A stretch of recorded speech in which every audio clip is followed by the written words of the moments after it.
Jetpur civil હોસ્પિટલના મુદ્દે હવે રાજકારણ ગરમાયું છે। કરોડો રૂપિયાના ખર્ચે મંજૂર થયેલી નવી સિવિલ હોસ્પિટલનું કામ હજુ સુધી કેમ શરૂ નથી થયું? આ ગંભીર સવાલ સાથે રાજકોટ જિલ્લા યુવક કોંગ્રેસ દ્વારા જેતપુર મામલતદારને આવેદનપત્ર પાઠવવામાં આવ્યું છે। હોસ્પિટલમાં ગાયનેકોલોજિસ્ટ અને ફિઝિશિયન જેવા મહત્વના ડોક્ટરોની જગ્યાઓ ખાલી હોવાથી ગરીબ દર્દીઓ ભારે હાલાકી ભોગવી રહ્યા છે। યુવક કોંગ્રેસે તંત્રને ખુલ્લી ચીમકી આપી છે કે જો આગામી 30 દિવસમાં આ તમામ પ્રશ્નો હલ નહીં થાય તો ઉગ્ર ભૂખ હડતાલ કરવામાં આવશે। આજરોજ જેતપુર જામકંડોરણા વિધાનસભા ખાતે જેતપુર જામકંડોરણા વિધાનસભા યુવક કોંગ્રેસની કારોબારી બેઠક યોજાઈ હતી। કારોબારી બેઠકમાં હોદ્દેદારોની નિમણૂક કરવામાં આવી જેતપુર તાલુકાના જેતપુર શહેરમાં તથા વિધાનસભામાં।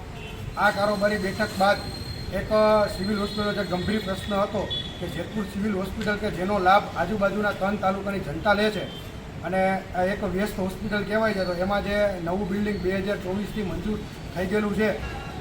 2024માં યુથ કોંગ્રેસ દ્વારા રજૂઆત કરવામાં આવી હતી, છતાં પણ હજી નવા બિલ્ડિંગનું કંઈ કામકાજ કે એનું કંઈ ચાલુ થયેલ નથી। એ બાબતે અમે મામલતદાર સાહેબને રૂબરૂમાં મળ્યા, આવેદન આપ્યું અને 30 દિવસનો સમય આપ્યો છે। તથા સાથે સાથે આવેદનમાં મામલતદાર સાહેબનું એ પણ ધ્યાન દોર્યું કે સિવિલ હોસ્પિટલ જે અત્યારે ચાલુ છે કે જે અતિ વ્યસ્ત કહેવાય અને મહત્ત્વનું કહેવાય, એમાં મેડિકલ ઓફિસરથી લઈને ફિઝિશિયન તથા વિવિધ ડૉક્ટરોની અને જગ્યા ખાલી છે। એ બાબતે અમે મામલતદાર સાહેબ રજૂઆત કરવામાં આવ્યા હતા।